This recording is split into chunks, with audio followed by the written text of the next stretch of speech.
on this computer.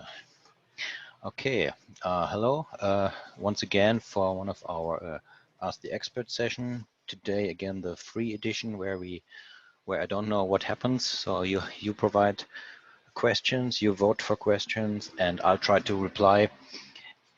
I'm Robert, as always, your host today, and yeah, maybe just get started immediately.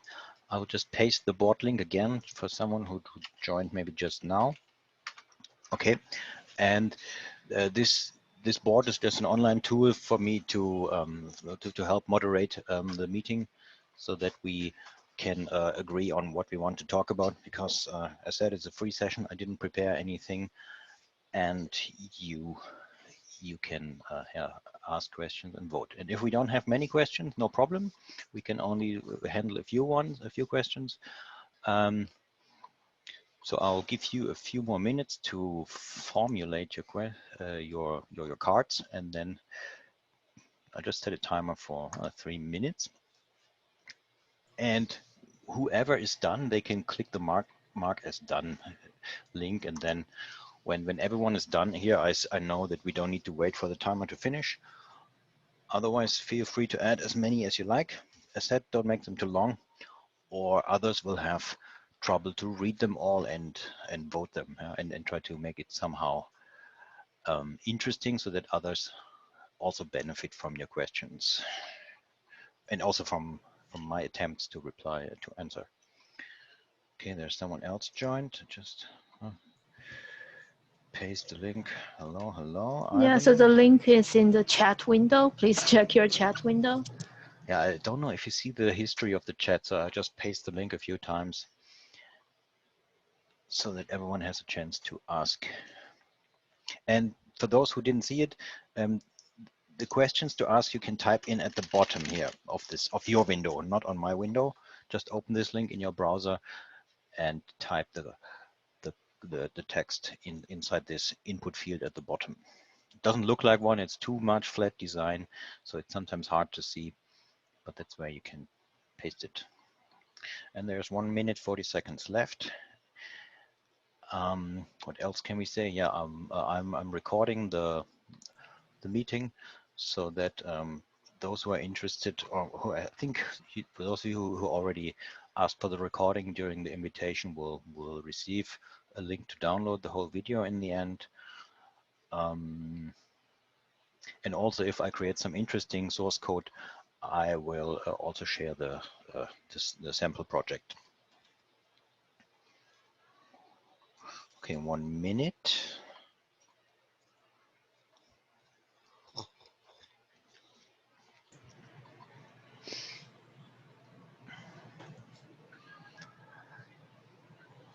Robert, I think some of them Yes. didn't know where to find the chat window. They wasn't able to join. Can you explain that a bit more? Which chat window? Okay, The Zoom chat window. Yeah. There's a Zoom chat where I posted the link. If not, you can also type the link address from my browser window. It's just a bit annoying to type. But in the chat of Zoom, we posted the link to this board. Please click the link and join the discussion board. How to explain this in more detail? Okay. If not, we can make a second round of adding questions if we are done too early. Normally, I take a long time to reply, so I'm not running out of things to say. But okay, we have 1 second left. Okay, let's say we are done with this round and go to the second round. Normally, I would say we vote, huh? So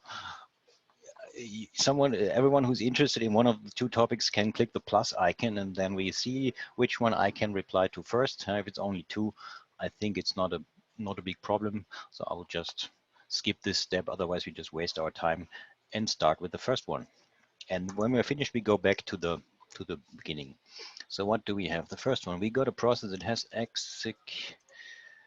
So we have, well, that has executing a determined number of instances. We need to make a monitoring, so it's required to show in the chart. The questions Many questions are how to generate more spline objects for dynamic charts. What other items do we have to consider for this kind of task? Can you give us an example, please? Dynamic charts, link related to dynamic chart. Wow, that's very specific.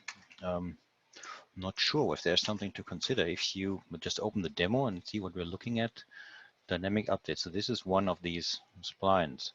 So I think if you want multiple of these lines, you just need to add multiple series into your chart. I think the code is somewhere here where there is one series being created. And instead of just calling get series, which will return the first series in the chart, you can also provide an index here. You can say get series 1, get series 2, get series 3. But this sounds too obvious, so I just double read the question. So I'm sure I missed some hidden detail here. So how to generate more spline objects for dynamic charts? No, that's it. You just generate more series, and each series will be, depending on your chart type, one of these splines, or will be a bar in a bar chart, or a separate line in any other chart. Yeah. What other items do you have to consider for this task? I think nothing else. Just create 2 series. Maybe give each of these series a specific color if you don't want the default colors, and then add and remove items or points to either series on a dynamic as you like. Can you give us an example, please?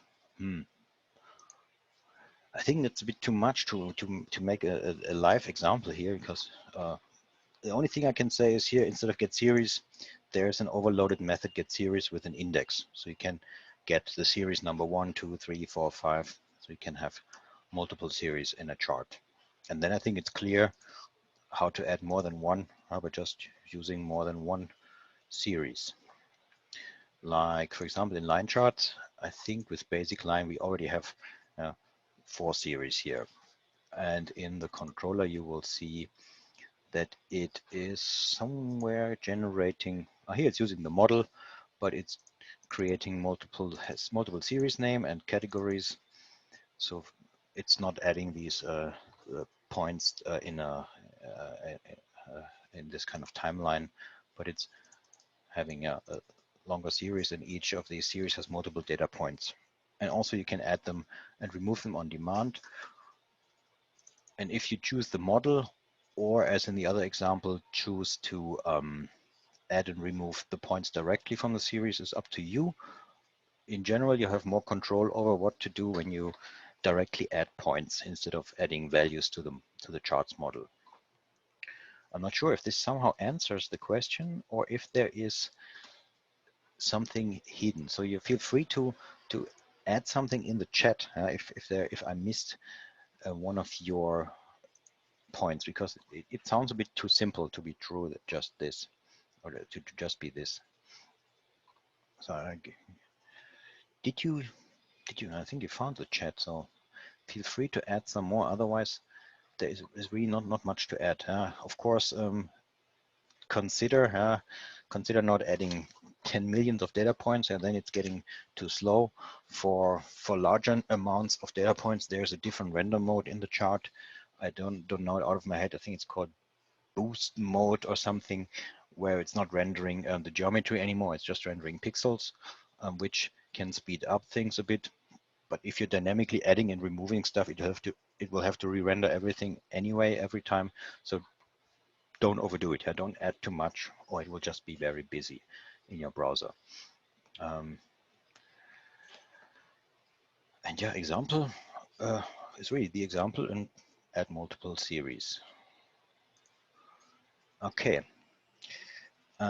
I think you can still add questions, right? If you add more, yeah, you can still formulate questions while we are talking. So feel free to add more, and we can talk about this in the next round. Okay, the second question I see here is, how do I set a different entry URL to a specific part of one page web page? Okay, I assume you are referring to a specific part of index or front page. To a different entry URL to a specific part. Are you talking about deep links or these kind of bookmarkable links? Um, uh, okay, Julia, this is your question. So how does set a different entry URL to a specific part, not index page to a web page? How can we do this? How can we explain this? Maybe this is something that works live because there's a simple API to do something like this. There are a few ways. So for example, now what is the best way to do this? Maybe I just use the documentation. We need the ZK, what is it called? History management. ZK history management. I think it's called bookmark or something. And we have two APIs for this. I hope I find the right thing. Advanced browser history. I think that's the one. And this is the old link. Okay, browser history management. So what you can always do is whenever a page is running, you can set a bookmark. And this kind of bookmark will appear in the URL. So that's something we can just add to our page, because I didn't know this out of my head. So just add one button.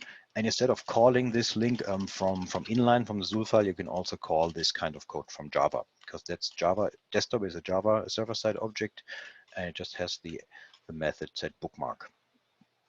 Okay, and if we run this example, we go here, and then we have this next button we just added. And if I click it, it will append this kind of hashtag to the URL.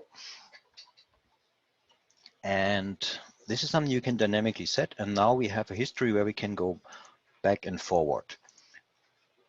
And based on this tag, or we can also read this hashtag in the page. For example, if we have a root component here, just make a div, and we say on bookmark change, and then we just say clients.log,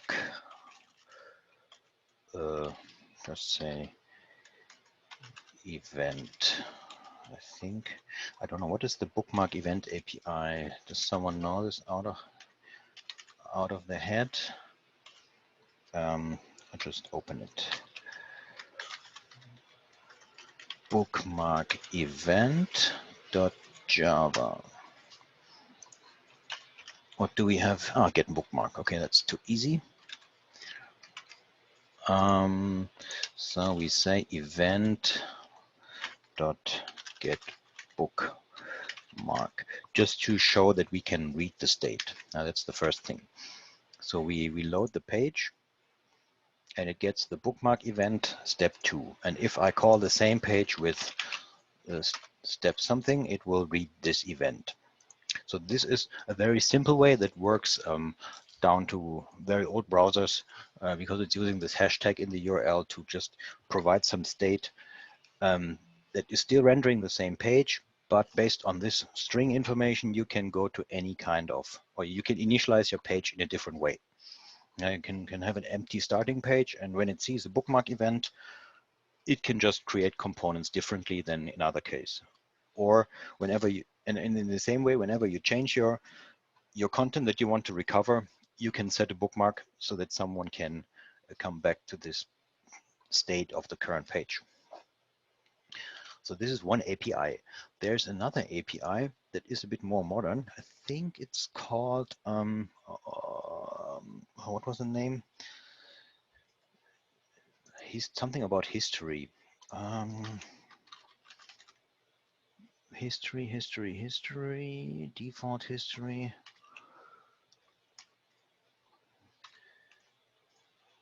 Oh, come on, history, pop history, something.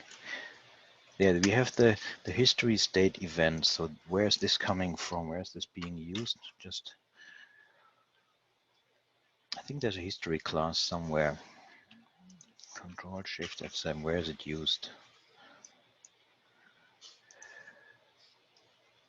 On history pop state. Okay, now we at least know what to search for.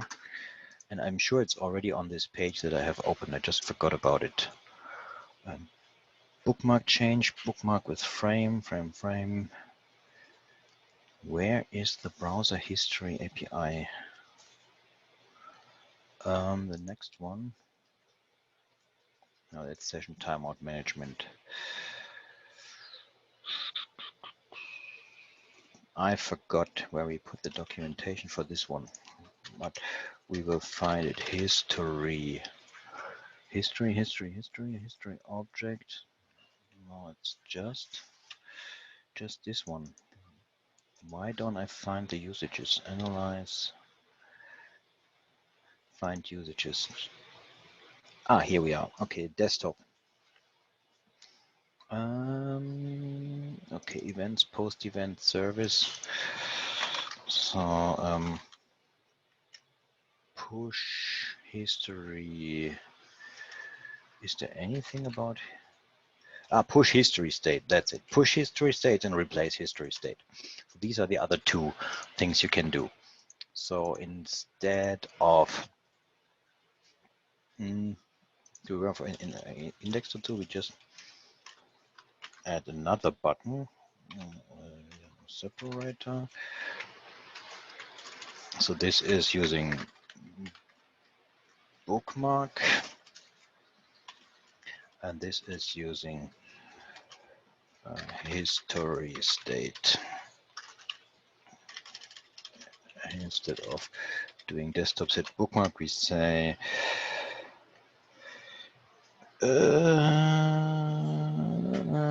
I was there. Now push history state. Object title URL. Okay. Okay. So I can put any kind of object, just paste, I don't know, what can we say?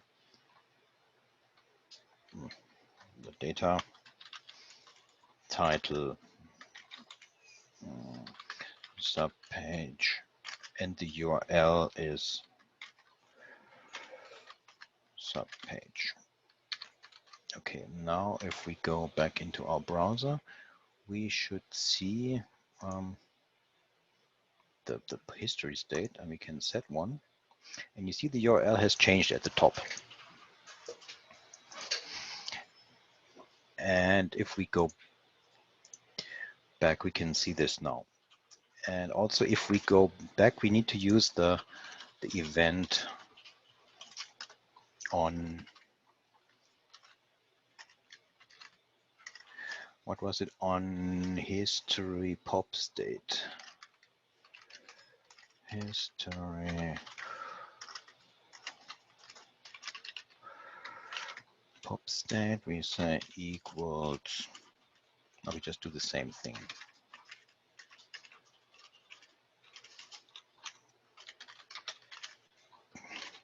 Now what is the event type? The event has get state.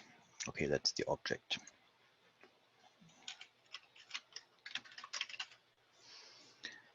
Okay, on history pop state. So we need this one, and we just do another one, subpage 2.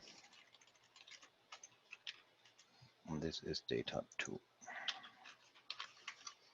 And now we can also, of course, subpage doesn't exist yet. So we need to go to our page. We say history state. We just changed the URL a few times, just going forward. And if someone goes backwards, we get this kind of, we get the data back we pushed into it.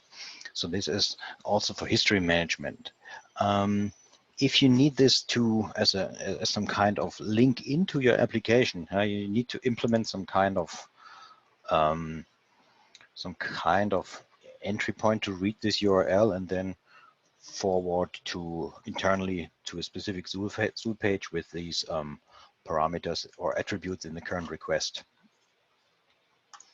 But that's up to you. You can generate any kind of URL, make it as long as you like.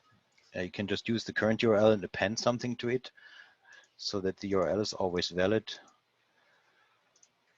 And then you just use this. Or the simplest way, I forgot, the simplest way is just use normal page parameters. Yeah?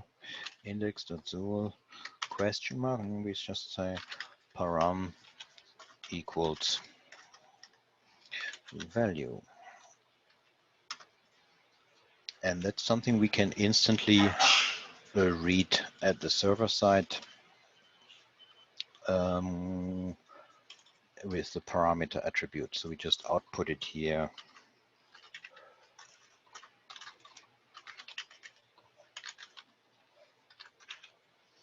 I think that's what we need.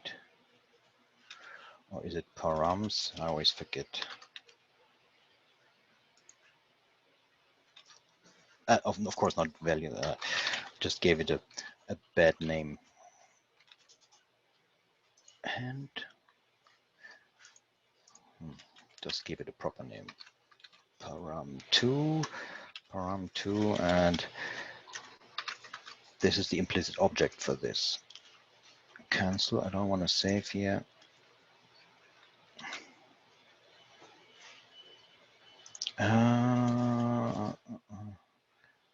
Okay, I need to check. Give me a new browser window. Okay, ZK. I think it's implicit object. Implicit objects. Now, these are the objects available directly to a page, and we should have a param object, and the param object is a my page p1. It should be param p1. param2. Okay, just follow the pattern. p1, save. And here we want to use param p1 equals value. Okay, there's my parameter value. So this is one way to get a parameter, and then also based on this parameter value, you can do very simple things like include equal source equals blah blah blah dot zool. As a very naive example, you could say just take a zool file with the value in the parameter p1, and then build a UI dynamically based on this information. For more complicated things, you might have a unique ID that stores some information in a database, and then when you recover the page, you can read your information from database, iterate over all the options you have there, and include multiple sources or create components dynamically. Okay, I think this is now many ways of doing this. And I saw there's a new question. So yeah, if there's something in more detail, this is always a good support question because there are so many ways of doing this.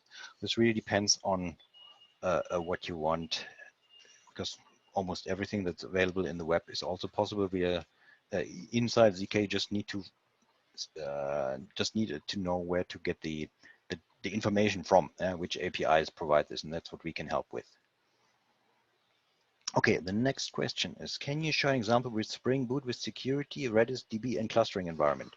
No, this is way too much to quickly show. This is something we showed already or I tried to show in a previous session, just dedicated directly to Spring Boot and clustering, especially with Redis. So there are lots of pitfalls. I can only ask you maybe get back to our invitation with the invitation email and ask for the recording of this session, because that's very, very complicated. I won't recommend it, and I can't quickly do this. Only the only thing I can say now is don't try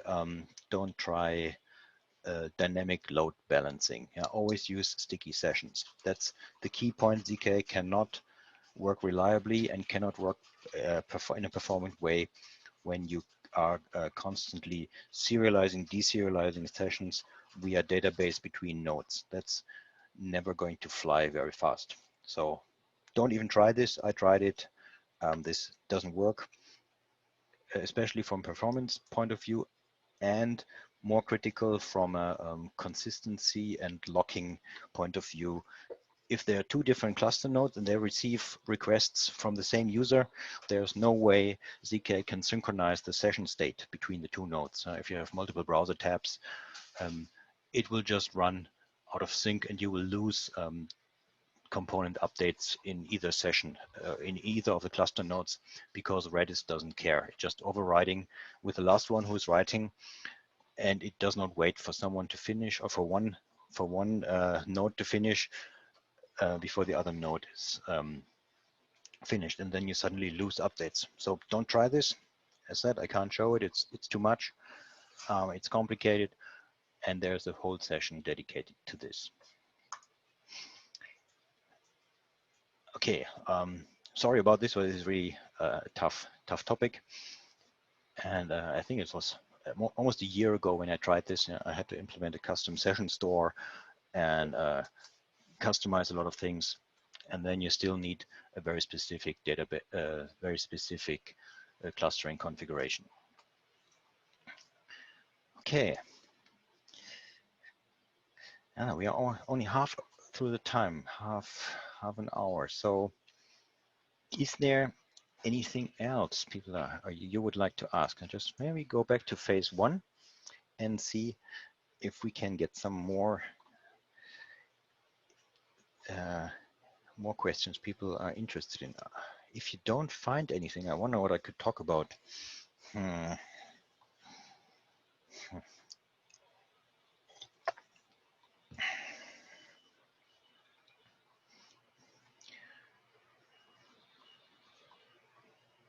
Don't be shy. Yeah, there's no bad question. There's only questions that are too long, which I can't cover. Oh, there's a very basic. Do I have to use less compiler or can I just use CSS? That's very easy to answer. No, you can just use CSS. And if you like, you can use a less compiler. If you want, you can use your own SAS compiler. ZK needs CSS in the end, static CSS. It doesn't have any built-in runtime less compiler.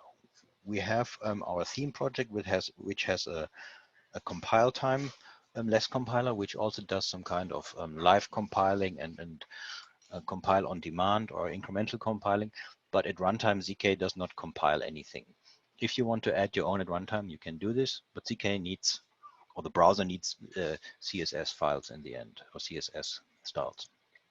So if you really, if we want to do this, we just add a new file, test.css. I just create a new CSS file. And what can we say? I just say Z button.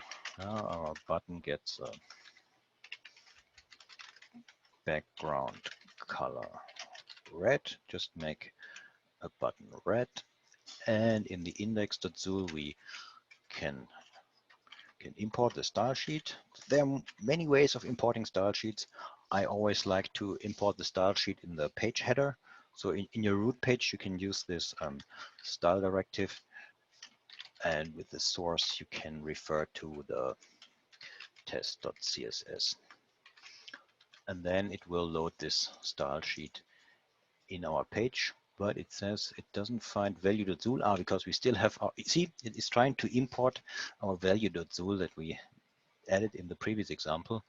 Maybe we just add it for fun, value.zool, and we just say ZK hi. Okay, and now is it not there? Did I give it the wrong? Oh, I put it into webinf. That's of course not the place I want. I'm loading from. Okay, now we should see both things. Our styles buttons become red just based on the CSS file. What you can see in the network tab that it's loading this CSS file. Here's my test CSS. It's just loading it from the root where I specified below inside my project. It's plain CSS. The only thing you need to know is the the style classes that ZK uses, or specify your custom styles if you don't want to override ZK styles.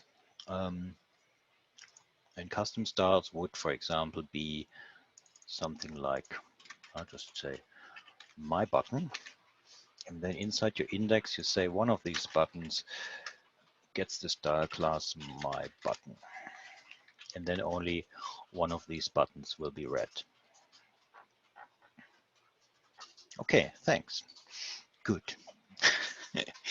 So just use CSS plainly, and if you can generate it, or if you want to generate it with your CSS preprocessor, ZK does not mind which you use, as long as the CSS is valid and can be processed by the browser.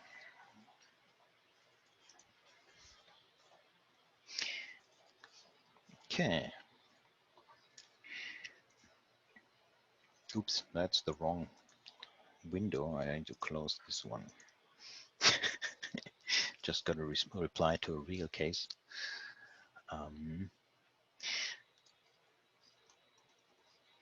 Okay. You see, very basic questions are most likely are also very welcome here, because they're usually easy to reply or easy to answer.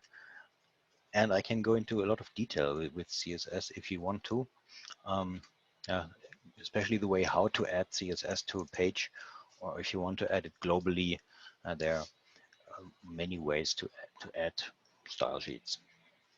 But this one, using this the question mark processing instruction, will add the style sheet to the page head. View page source, you will see it is directly at the page head. And that's something I would recommend to avoid flickering, because if you use the style component, which is also a valid point, but this one will load the styles dynamically. So the page may first render without the style sheet, then the style sheet is loaded, and then the style changes based on the styles in this component. So this is for dynamic stuff. If you really want to load styles dynamically later, but if you want to load them initially without flickering, put them into the head. Or if you want to merge them, there's also ways to configure them in one place so that all styles are compressed into one style sheet and then loaded only at once. Again, a bit more detail, maybe too much to cover here, but that's what ZK does internally with all its component styles. You see ZK will download its WCS file.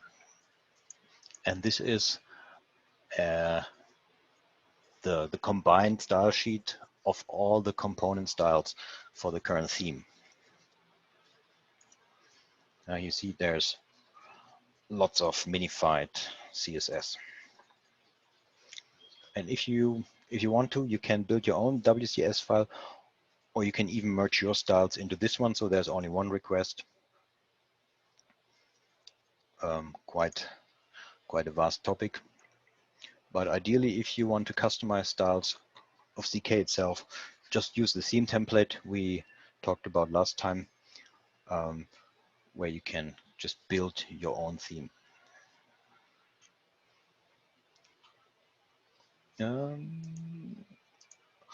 Okay, the source code. Oh, I see another question. Who was it? Which one did we have? We want executing how? Okay. How do I use the bookmark change event using MVVM? Can I remove loading of font awesome? Oh, well, now I have multiple questions. Maybe. Maybe you could have made 2 of these cards next time. Yeah, because just easier to read. Okay, so how to use the in MVVM? As always, MVVM, MVC is no difference from a technical point of view from your implementation. Pattern, yes, but technically ZK is just mapping MVVM. No, in MVVM, ZK is just mapping events to commands. So the limitation is the same. You need to use a root component. And if this one has a view model, like here, I have a view model here already, it's a root component. So we just use the bookmark change at our root component, and we say equals command, and I think you already see the pattern. bookmark. Yeah, just make it a verb. Handle bookmark, and we pass in the bookmark equals. I don't need this. Event.bookmark. And then we can go into our view model, add a command handler. Oops, Control D. And we just say, I think we don't need a name. We just say here, handle bookmark. And then we have a binding parameter called bookmark. And this is a string bookmark.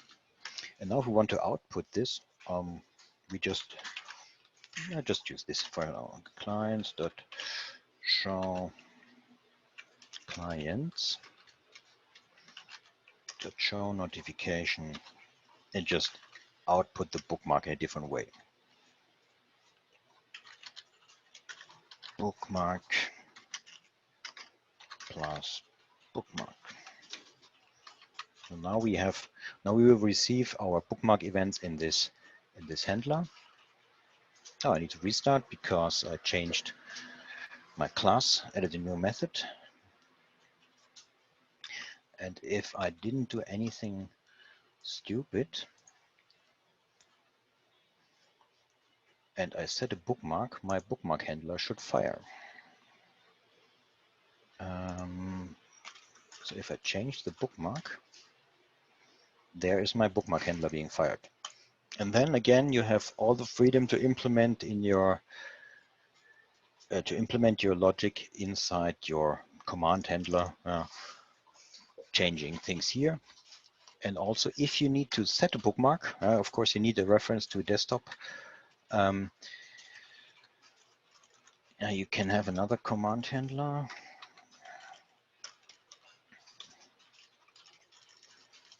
Now, maybe someone clicked a save button or a change view button, and then you on something.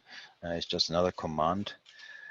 And then we can get the desktop, which is a context param.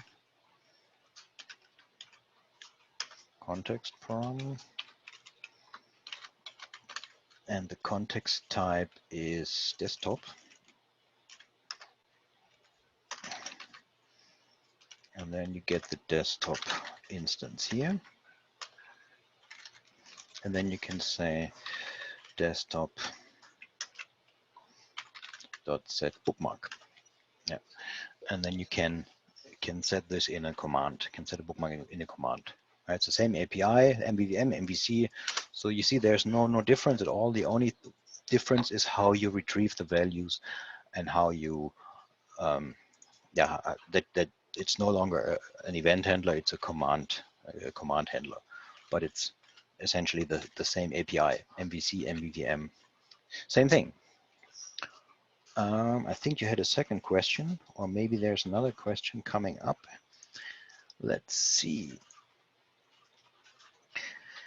Can we remove loading of font awesome icons and include material icons?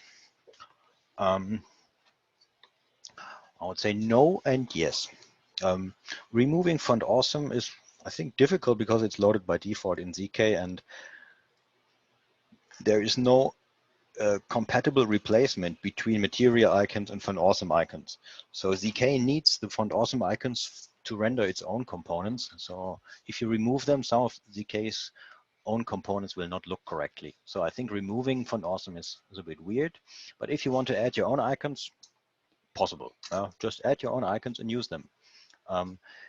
We had this question in the forum, and I think I posted a reply before. I think we can find this somewhere. Just open a new forum.zcos.org. I hope I find it. It's called material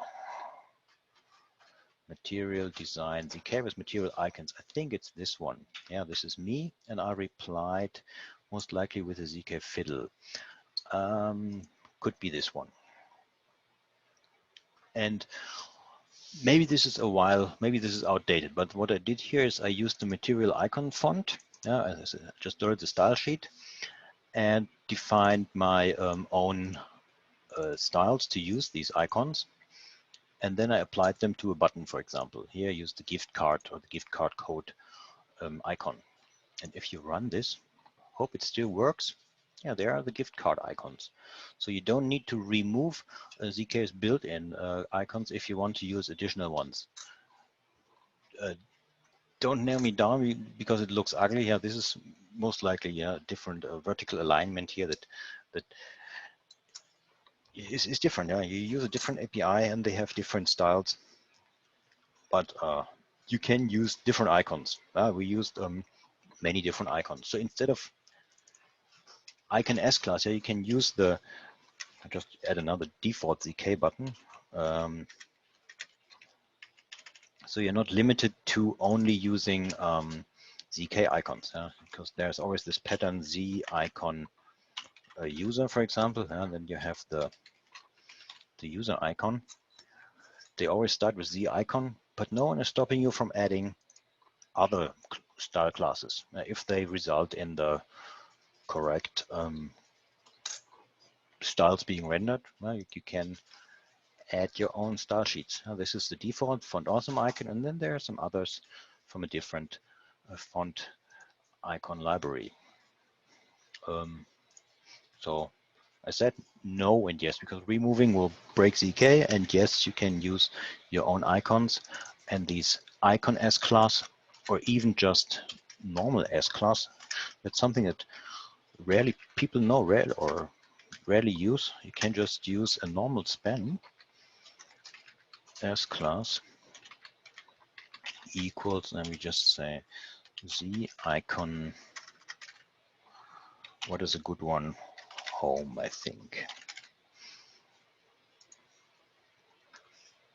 And you can just add an icon on a normal span, just like you would do with default font awesome icons.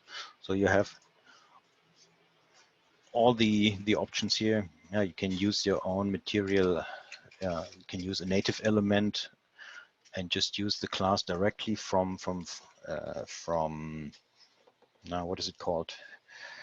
From material icons. Just using the text, and then it will replace the text with the icon because of some kind of font tricks they do in their icon font. It's quite interesting how they do it. Yeah, or use the icon as class with custom styles. So everything possible, and I think I just post the link here, so you just update this one and post the updated link in the chat, so you can instantly look at this. And the forum question was with material icons here, this one. Yeah, so, and this works with many other font icon libraries. They all operate in a similar way. You specify a style class, and then there's a font icon or a font font combination, a character combination that renders into a specific icon.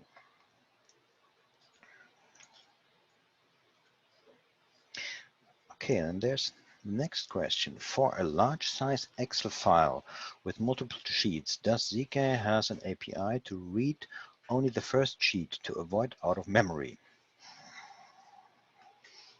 You mean, I assume you mean during importing. And from what I know, SDK is importing the whole sheet at once. Maybe Jean, correct me if I'm wrong, because I don't know this out of my head. This is quite specific topic. So Yeah, I think I will need to check. I don't know either out of my head. I think I'll have to reply to this question offline, but I think the answer is no. It imports everything at once. But what you could, I know you have to import it first. Before accessing the sheet object, you have to import the file. So I think the answer is no, because ZK is based on I don't know which Excel sheet you're using. Are you even referring to KKI or to ZK spreadsheet, the old component name, or is it just in general how to open an Excel file without any specific component? So that's maybe something you can clarify in the chat.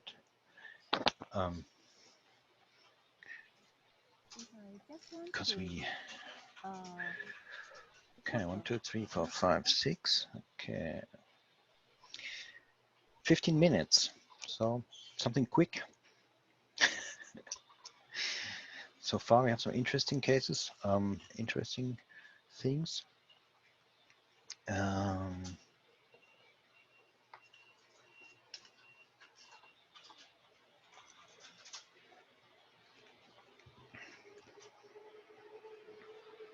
Uh-oh, I'm running out of battery. That's bad.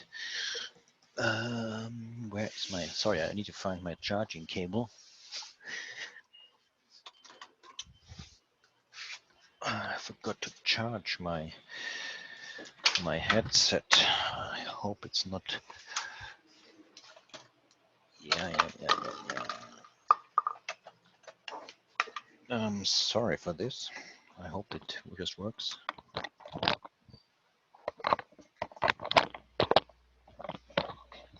So now the fight will start and I always lose my headset. So I'm still here. So feel free to ask something else that's interesting. Otherwise, I don't know, Gene. The Excel is normal file or Excel file. If the Excel file is normal, I see your message, but it still doesn't explain what you mean. If the Excel file is normal Excel file, no, it doesn't explain. Yeah, I think they are trying to import it into KKI. Okay, so you try to import into KKI. Okay, we can only look into the API, but I think we don't have this. If we open a new tab, oops, Control T, KKIO. So what we have is our API docs. Just go to tutorial. I don't know, where's the, there was the reference. Okay, developer reference. And then there is this importing, manipulating bookcase. Advanced configuration, export cell data.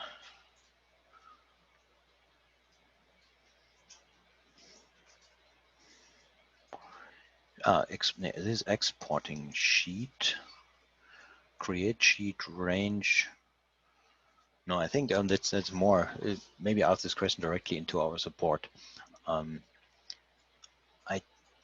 don't think we have this, and we have another expert who knows more about this out of their head. So I'm not fully into this right now. Maybe we should have a similar session only for KKI. Why not? Somewhere we have the Java docs. I think it's at the bottom of this.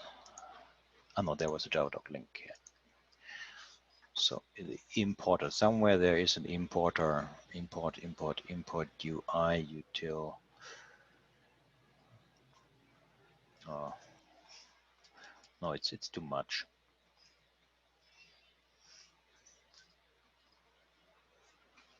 Yeah. There's the importer. Okay, let's see. What are the API methods? XLS structure importer.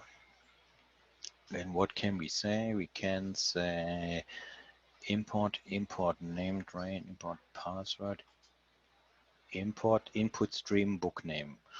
I think that's the constructor. So these, I think that's where you start. I think there's even, because most of these things are protected, so they're called internally, and the public methods are just to create a book based on the file stream, so it doesn't pre-process this. Because very often, if there are multiple sheet, the sheet is, I think the data itself doesn't make sense if there are references between the books. So I don't know. It could even reliably work if you just partially import a sheet. So now I think the answer is no. Okay, let's see.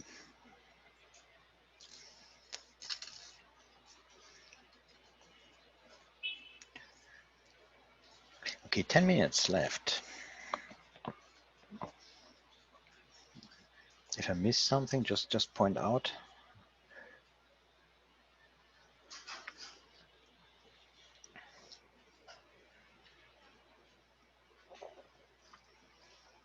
Okay.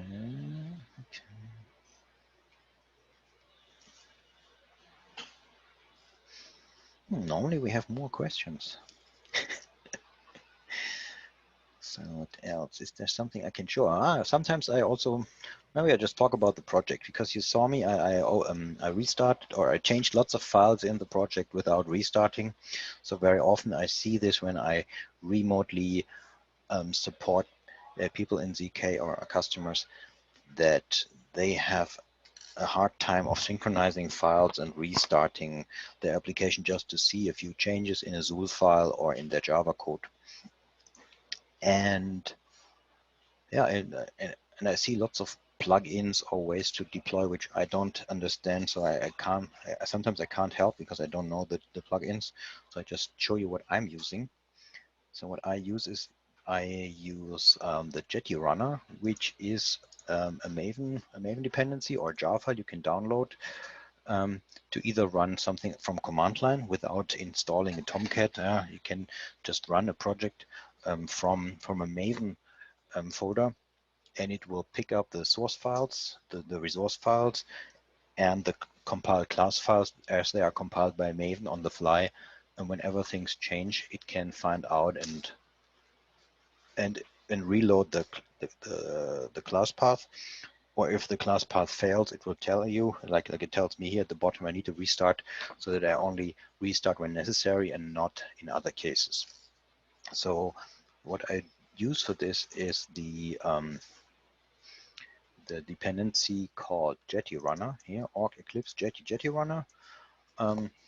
They tried to deprecate it a version ago. Where a few people, including me, we somehow voted for keeping it. So I hope they keep maintaining this way of running a Jetty, because it's just a normal main class. So what you then use, or then you just create a standard Maven web application project with source main Java and source main web app. So these are the folders you need. And then you just tell the runner class, I want to run the runner class, and this is my folder where the WAR file starts, source code without being compressed. Then give it a path, and then it can run directly from command line. So that's all the not from command line, directly from the IDE in debug mode. And if the application is not really large, it takes just a few seconds to start a fresh server. Here it says around 6 seconds, and that's still slowed down because I'm sharing my screen and recording the video at the same time on this PC. So normally this is around 3 seconds, maybe 2 if I'm lucky. And this works both with Maven and with Gradle. This one here is the Gradle project I'm using. By the way, the available in our example projects, ZCOS demo, ZK Gradle, and there's also an installation guide how to use this this project. And this has the advantage that you can also run this from command line without any Eclipse or IDE or any other IDE or IntelliJ. Or you can run it in the same way from the IDE, without zipping files, without unzipping, without copying files around. Just much more convenient. And as you've seen, whenever I change Zool files, the changes are instant. I don't have to restart the server. So I have my file, just load it once, and then I say I want to change your name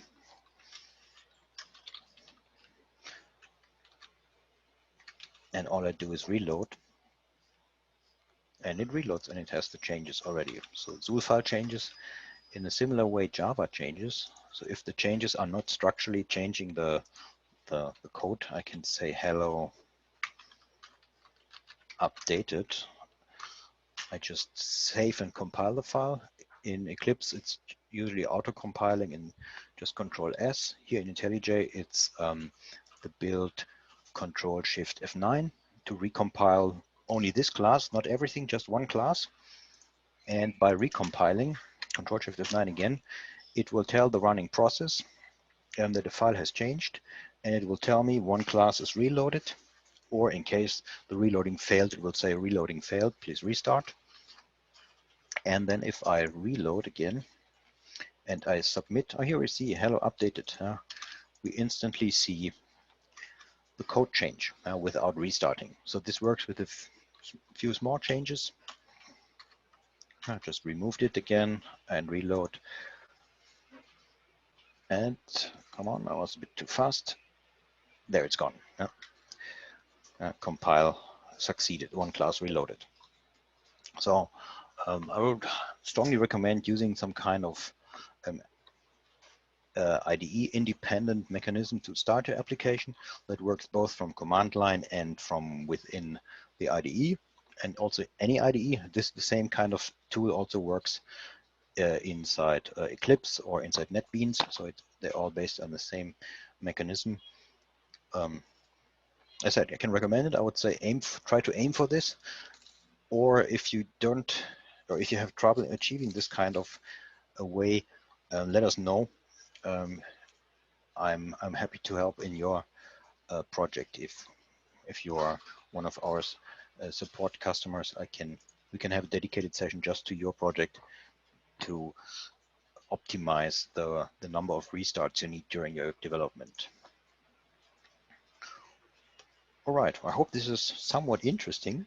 I know there's a lot of detail to this. Yeah, there's a Windows workaround. Sometimes this fails on Windows. So you need to disable some of this file mapped buffer, some Windows 10 problem. There's always, it's not always perfect. Yeah, there from time to time there need to be some workarounds. Also, instead of Jetty, there is an alternative available for Tomcat, which is called Web App Runner. So if you want to switch between Tomcat and Jetty quickly, you can use the Web App Runner, this one here. And it has the same command line API like the Jetty runner. It's brilliant. I like this. I like to switch between, sometimes I like to switch between Tomcat and Jetty, and also between different versions. You can easily switch from Tomcat 8.0 to 8.5 to 9.0 just by changing a Maven dependency. So I'm a big fan of this. For example, here in my properties, I'm currently using Jetty version 31, 9.4, 31. And if there's another version available, you can easily upgrade by changing one line of dependencies here. For example, if we check Jetty version, I think it's the last thing I'm doing today. We just check what is the latest Jetty version. Okay, I already have the latest version, but if we go back one step, does someone know the previous Jetty version? Downloads. Jetty on GitHub. I think they have tags. Jetty project. For example, we want the version, just the version from last year. Just use this one instead.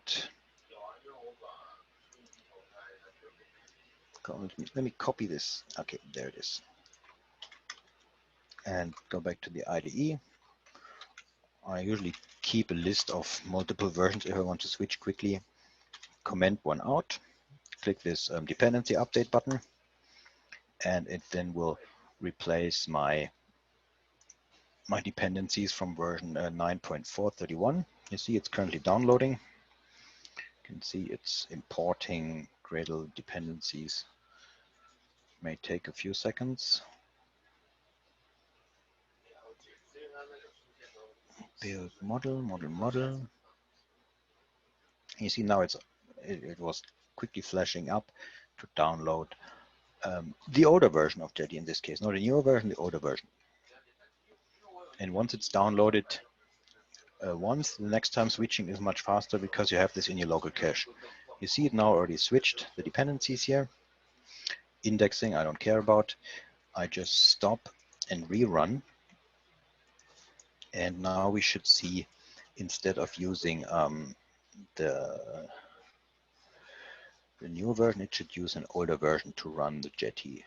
Here we see now Jetty is starting with the older version. So it's also a nice way to test different Tomcat versions or Jetty versions in case there was a bug fix or you need to see if your application is still running properly in this updated version. Very handy for development purposes. Okay, I think, just double check I didn't miss anything. No, we were done here with this list. Okay, yeah, I would say thanks for being here today. As always, if I missed something or if you have any feedback, feel free to give us some feedback to make this session more interesting for most of you. Also, if you if you would like to hear a specific topic that we can prepare, like we often do these sessions where we have 1 hour just dedicated to one topic without any open questions, where I prepare a topic. If there's something very interesting, we may choose to use one of the suggested topics from your side. We often did this in the past. So very often there's something interesting coming from your side. Okay, then I would think I will stop the recording, and then I will just say goodbye and see you next time then. Okay, more stop recording.